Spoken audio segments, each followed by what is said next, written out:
പട്ടുതൂവാലയും വാസനത്തൈലവും അവൾക്കു നൽകാനായി കരുതി ഞാൻ.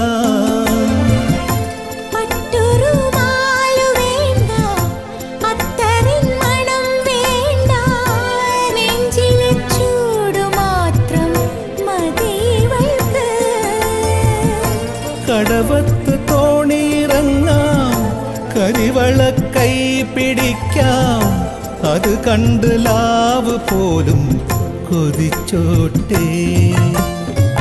കല്ലായി കടവത്തെ കാറ്റൊന്നും മിണ്ടി